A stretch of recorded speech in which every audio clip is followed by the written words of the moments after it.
Quando eu estava preparando esse estudo para falar no grupo de mães, Deus já estava me preparando por aquilo que eu viria enfrentar naqueles dias. Eu já tinha feito um estudo no Dia das Mães do ano, acho que retrasado.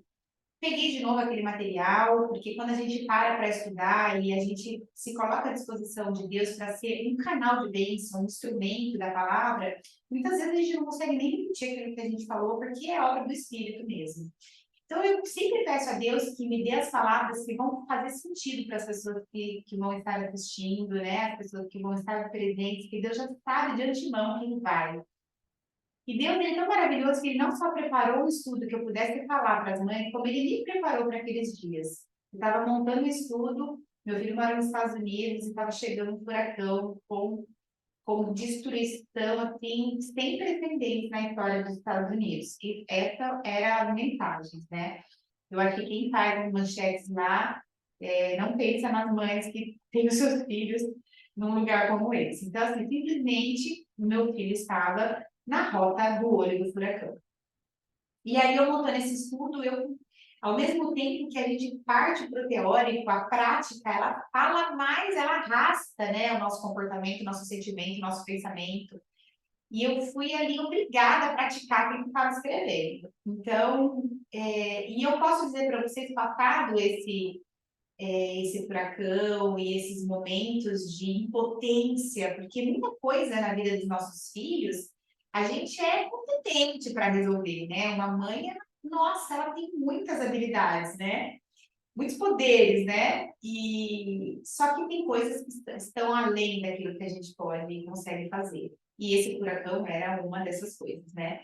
Então, assim, quando a gente fala do sentimento de uma mãe, a gente é levado ao extremo dos nossos sentimentos. E nesse pacote dá para a gente colocar fortes emoções, né? Alegria, felicidade, satisfação, orgulho, mas também dá para a gente colocar medo, insegurança, frustração, canseira, exaustão, né? Então a gente tem de tudo um pouco nesse pacote de sentimentos. E a gente vai percebendo ao longo, desde a gravidez, né, que os desafios que a gente passa na maternidade, os perigos que isso, né, nos traz na vida dos nossos filhos, muitas vezes nos levam a perder o sono, a passar noites, né, preocupadas, clamando a Deus, pedindo proteção, orientação, quantas noites mal dormidas, seja por um cuidado fisiológico, seja, né, por um cuidado espiritual, emocional, como a gente se entrega, como a gente vive em função desses filhos, né? Sejam eles pequenos, sejam eles adolescentes, adultos, o que muda mesmo é o foco da situação, né? Desde a infância dos nossos filhos, a gente se preocupa em dar condições para eles de um crescimento saudável, né? Tanto físico como emocional, como espiritual, intelectual, relacional. E a gente se pergunta muitas vezes, será que eu estou fazendo demais? Ou será que eu estou fazendo de menos? Né? Quando eles são pequenos, muitas vezes, eles vão se expor a situações de risco que podem levar ele a transformações profundas e algumas nem sempre positivas, né? Cada fase do desenvolvimento, né? Aquela ansiedade de saber se está dentro do padrão, né? E cada preocupação, cada resfriado, cada fase tem o seu desafio, mas eles estão dentro de casa, né? Com a gente, sob o nosso cuidado, a nossa proteção 24 horas. E isso traz uma sensação mais tranquilizadora, porque tudo está aparentemente no nosso controle. A gente participa do dia a dia deles, das suas decisões, das suas alegrias, das suas angústias, dos seus medos, né? A gente faz parte desse mundo deles de um modo muito mais abrangente e intenso, porque nessa fase dos nossos filhos, no lar eles têm um mundo mais atuante do que o lado externo, o mundo exterior, né? E toda mãe, ela se sente tentada a super proteger os seus filhos. Mas a gente não quer que eles se machuquem, a gente não quer que eles sofram, que eles passem por aflições, né? Mas faz parte da vida, faz parte do aprendizado, para a gente crescer como ser humano, como seres sociais. Mas a gente, muitas vezes, né, a gente não quer aquele espaço, porque mesmo racionalmente a gente sabendo disso, que faz parte do crescimento da maturidade, emocionalmente a gente fica abalado, a gente fica aflito. E a gente tem, né, muitas vezes essa preocupação, até onde eu posso ir, né? Será que eu tô tampando sol com a peneira? Será que eu estou fazendo muito? Será que eu não estou fazendo, estou sendo negligente? A gente tem medo de ir longe demais e, ao mesmo tempo, não ir até onde a gente deveria ir, né? E muitas vezes, nessa dúvida, nesses enganos, a gente corre o risco realmente, né, de entrar por caminhos errados e ter atitudes erradas. E quando eles crescem, os medos, os temores já não são mais escuro, medo da desobediência, né? Ou de negligenciar uma tarefa de casa, ou da escola. E eles vão atingindo um nível maior de maturidade, onde muitas vezes eles querem impor o seu temperamento. E a responsabilidade vai aumentando, né? E passa a ser deles também. E a gente sabe que ser mãe é para sempre, independente da idade dos nossos filhos, sejam eles pequenos, adolescentes, adultos, independente da nossa idade frente a isso, ou se eles estão perto, ou se eles estão distantes, a preocupação só muda de foco, né? O que a gente precisa ter em mente é que nós não podemos estar com os nossos filhos em todos os lugares, em todas as circunstâncias. Nós não podemos evitar os perigos que cercam os nossos filhos em cada momento. Perigo das drogas, da violência infiltrada nas escolas, nas ruas, né? Perigo das más companhias, das seduções do mundo, das más escolhas. Não podemos socorrer os nossos filhos 24 horas por dia, tirar as suas dúvidas. Nós não vamos ser capazes de protegê-los a vida toda. Mas, né, o que nos conforta, além de saber que não existe nenhuma mãe que não tenha passado por essa mesma angústia, né, a gente tem que buscar em Deus essa força, essa direção. A palavra de Deus é o nosso manual, e o Espírito Santo é o nosso instrutor, né? A palavra de Deus diz que Jesus disse que era necessário que ele fosse, ele deixaria o Consolador, o Ajudador, o Conselheiro, né? Nosso guia. Então, assim, a boa notícia é que Deus, ele é, né, presente na vida dos nossos filhos. Ele sim está em todos os lugares e ele sabe todas as coisas. Ele é onipresente, onde os nossos olhos não podem alcançar os nossos filhos, ele está, né? Ele é onipotente, que a gente não pode fazer pelos nossos filhos, ele pode, como no caso do furacão, não tinha nada que eu pudesse fazer a não ser, né, confiar no Senhor. E ele é onisciente, ele sabe todas as coisas, né? Ele sonda os nossos corações, ele conhece os segredos mais profundos que nós não temos acesso aos nossos filhos. E isso, saber disso nos traz uma segurança. Na dependência de Deus, nós encontramos paz, encontramos alívio para a nossa alma, né? A palavra de Deus diz que quando os nossos pensamentos estão fixos nas coisas do alto, nosso coração estará em perfeita paz, né? Só que Deus nos coloca como administradores dessa herança dos nossos filhos, né? E nos dá amor suficiente para tal, né? Por isso, nós precisamos fazer parte desses cuidados, assim como a gente tem a responsabilidade de levar no pediatra, né, de escolher um medicamento, de dar comida no horário certo, nós precisamos levar os nossos filhos em oração. O Senhor nos confiou não apenas os cuidados das necessidades físicas, emocionais e espirituais dos nossos filhos, como também um meio para abençoá-los, né? E esse instrumento é a oração. Nós precisamos levar os nossos filhos diariamente, constantemente em oração. Nós precisamos orar, apresentar a Deus a vida deles, né? E quando a gente faz isso, a gente precisa deixar Deus orar por nós. Lá em 2 Crônicas, tem uma história de Josafá, que eles iam enfrentar um exército inimigo muito maior do que deles, né? Tá? Em 2 Crônicas, capítulo 20. E depois dele fazer um jejum, colocar o rosto em terra e clamar ao Senhor por ajuda, ele disse, né, no versículo 15, diz assim: o Senhor disse: escutem-me todos vocês, povo de Judá e de Jerusalém. Escute, rei Josafá, assim diz o Senhor, não tenham medo, não fiquem desanimados, por causa desse exército imenso, pois a batalha não é sua, mas de Deus. Então, hoje, meu recado é, né, fulano de tal, Mônica, não tenha medo, não fique desanimado, né?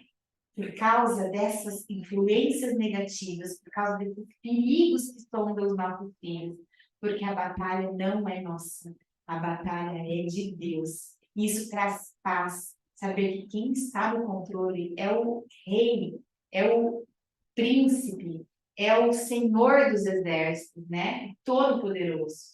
E Deus, ele não só aconselha para dizer não tenha medo, não desanime, ele encoraja, como ele dá estratégias. Lá em 2 Crônicas 20, 16 e 17, ele diz assim, amanhã marche contra eles. Ou seja, Deus não está falando para a gente não batalhar.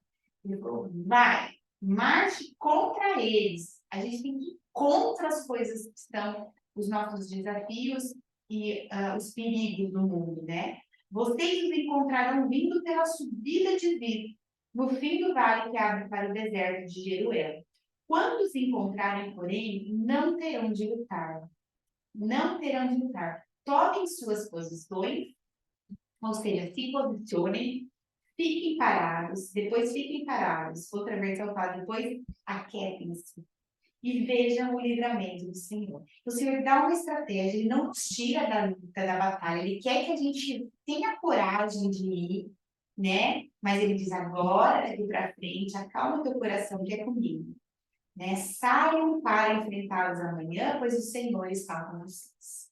Então, o fato do Senhor estar conosco é algo que nos traz uma certeza de vitória, de segurança, né? Porque ele fala, está com vocês. Eles oraram, eles jejuaram, eles reconheceram a sua impotência e a sua dependência em Deus. No versículo 12, Josafá fala assim, Senhor, nós não temos força para lutar contra esse exército imenso que está prestes a nos atacar. Então, que força nós temos contra esse mundo, né, que engole os nossos filhos, que seduz os nossos filhos?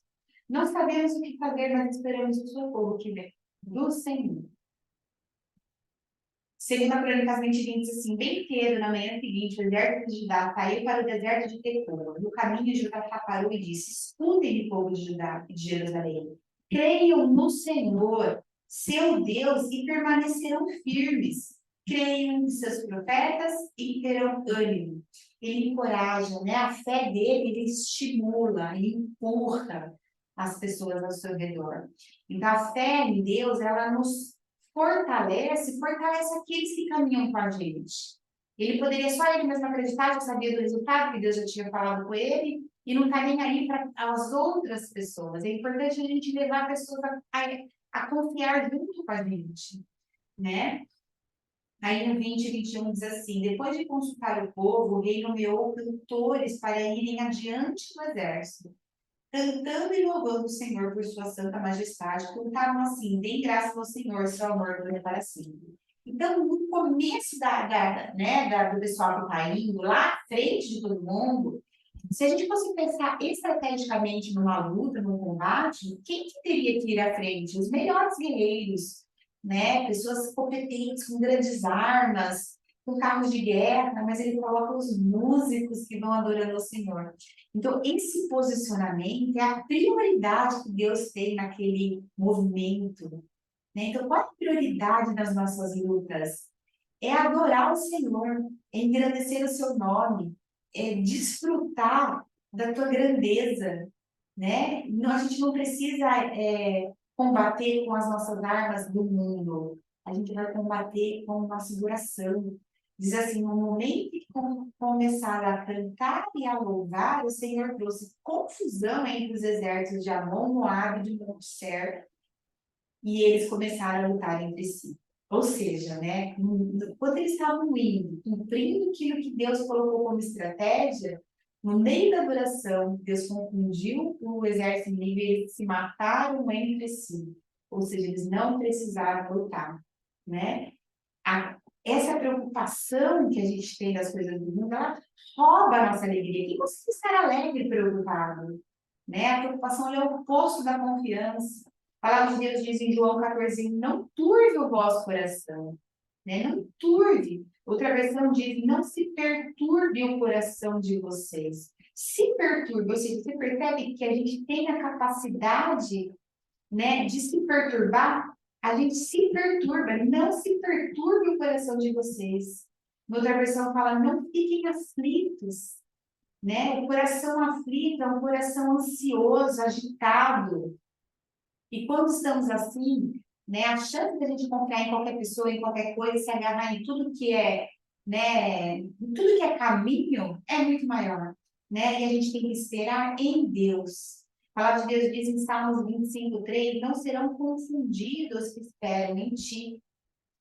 Em Isaías 49:23 diz, aqueles que esperam em mim não ficarão decepcionados. A gente precisa cuidar dos nossos pensamentos. No campo de batalha começa na mente. Pensar sobre aquilo que a gente pensa. Né? Na palavra de Deus a gente tem todas as respostas, todas as defesas e todos os ataques. Como está o seu estado de espírito? Como andam os seus pensamentos? A gente precisa parar e analisar. Quando a gente não estiver bem, a gente precisa analisar aquilo que está tirando a nossa paz. O que a palavra diz sobre isso, alinhar com a palavra de Deus.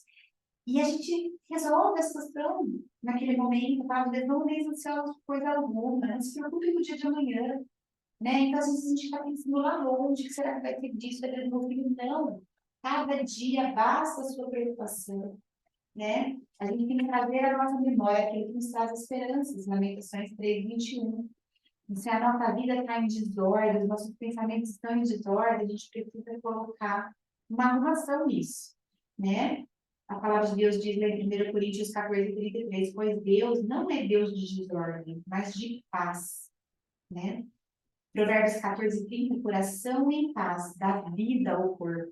Quando a gente perde a nossa paz, a gente perde a nossa saúde, né? Na palavra de Deus nós temos muitas histórias de confrontos, de conforto, de consolo, de esperança e de encorajamento. Salmo 55:22, a palavra de Deus diz, entregue as suas aflições ao Senhor, Ele cuidará de vocês. Jamais permitirá que o justo tropece e caia. A gente pode tropeçar, mas o Senhor nos segura, né? Às vezes a gente quer resposta, a gente quer alívio, mas quando a gente entrega a Deus, a gente precisa confiar nele o mais ele fará. A partir do momento que eu entreguei, está entregue. Eu não entrego e pego de volta. Eu não entrego e fico me preocupando. Que se eu entrego, depois fala confia, e eu desconfio, eu não entreguei, né? Deus, muitas vezes, ele vai trabalhar nessa espera, é um processo, né? Deus fala para que a gente tenha esperança nele. E a esperança, ela é você esperar com boa atitude. O Senhor nos dá as suas promessas pela paciência e pela fé. E Hebreus 6:12 diz, mas limitem aqueles que, por meio da fé e da paciência, recebem a herança prometida. Quando nós temos intimidade com Deus, com a tua palavra, nós somos capazes de ouvir a voz do Senhor. A palavra de Deus diz, ouça, ó Israel, né? Está escrito, ouça, Mônica. A gente troca ali o nosso nome, né? E a gente muitas vezes não quer aceitar que os planos do Senhor são diferentes dos nossos, a gente quer ter a resposta, a gente quer ter o controle, né? Isaías 55:8 diz assim, porque os meus pensamentos não são os vossos pensamentos, nem os vossos caminhos, os meus caminhos, diz o Senhor. Então a gente não tem que traçar o caminho, a gente pode planejar, mas quem traça o nosso caminho é o Senhor. Portanto, entregue a sua vida ao Senhor, né? E aí você vai desfrutar da verdadeira paz, a paz que excede todo entendimento. Essa é a promessa de Deus. E Ele é fiel para cumprir. Jesus disse exatamente o que a gente deve fazer para ensinar os nossos filhos a agirem como Cristo. A gente tem que ser o exemplo. Desde pequeno, os filhos sempre vão se espelhar nos pais. Se eles nos virem agindo corretamente, assim farão. Mas o contrário também é verdadeiro. Nós precisamos ter cuidado com o que nós falamos e principalmente com o que nós fazemos, pois nós estamos sendo observados o tempo todo. Nós não podemos exigir deles o que nós mesmos não cumprimos, né? E quando a gente fraquejar, nós podemos e devemos pedir a Deus, que sempre vai nos amparar.